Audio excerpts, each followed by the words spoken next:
Well, good afternoon, good morning, good afternoon, good evening, brothers, sisters, friends, enemies, whenever, wherever, however this may find you. May it find you well indeed. I pray God it finds you well indeed. Hey, folks, this is a rant warning, incoming rant warning, incoming rant warning. Those who actually know me in person know that I have a huge issue with the way my people act. I call it niggardly behavior, as the dictionary would define it. And I truly have an issue with it, and I'm gonna give you two examples. Yesterday, I'm on the bus, and I know somebody's gonna say, "Yo, old ass ride the bus." Yeah, uh, I got an issue with some things, and it wouldn't be safe for me myself to drive. Just put it that way.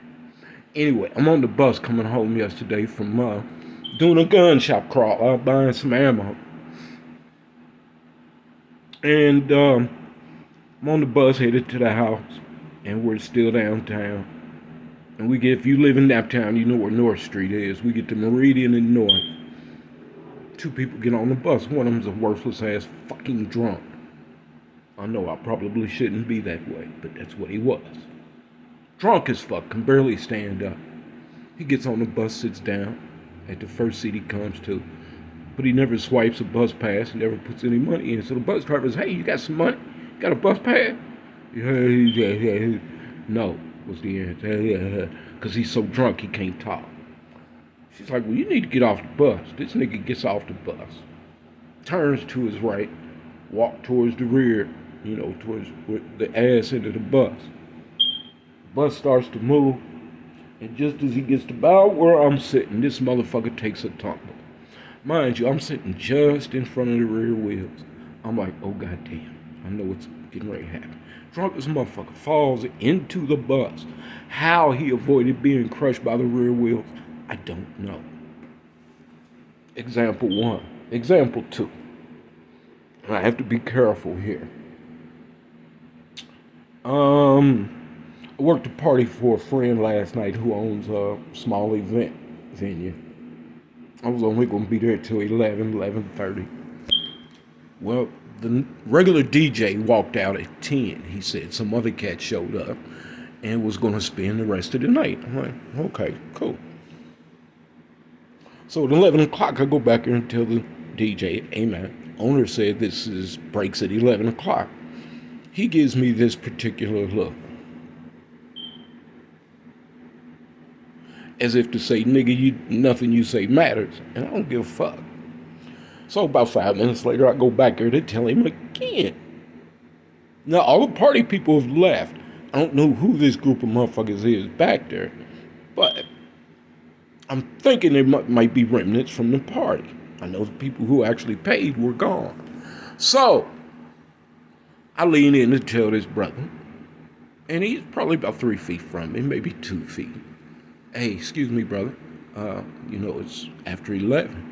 And just as I say that, two brothers from off to my left ease right in, like right here, shoulder to my shoulder. "What you say, homie?" I'm like, "Wait a minute, hold on, excuse me." Now they're friends of the owner's son, and he was there, so I went back out there and I asked him. I was like, "Hey, bro, are these friends of yours? These slack jawed motherfuckers leaning all in on me like they want something, because that ain't a good thing to do. You know me better than that." He's like, "Oh yeah. Them's my homies. We gonna stay afterwards." Okay, cool. I just let him know, hey, that's some disrespectful shit they just did. All they had to do was communicate that to me, and we wouldn't be standing here having this particular conversation. So it bothered my spirit all night, because this is niggardly behavior, because they think they own everything. No one has a right to say anything to them, and that all old people are stupid, scared, and dumb. I'm neither. Ask that SWAT team that rode up on me about my level of fear.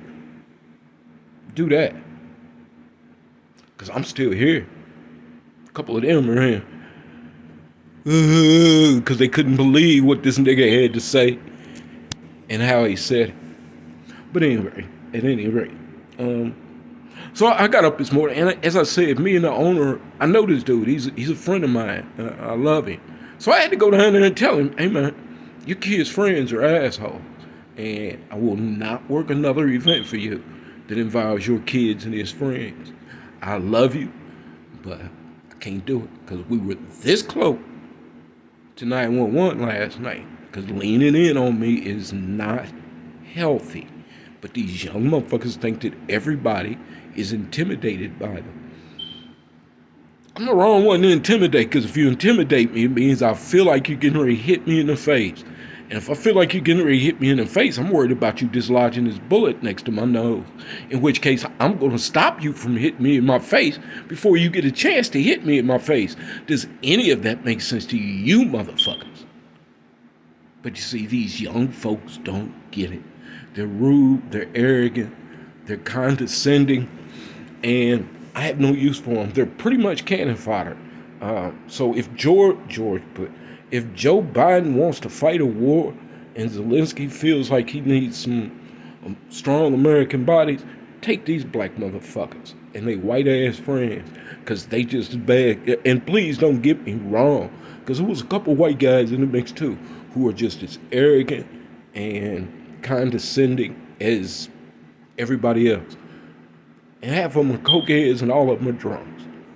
I hate to have to say it like that, but it is the truth.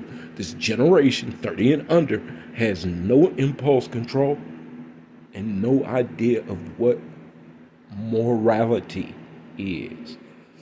Peace and deuces.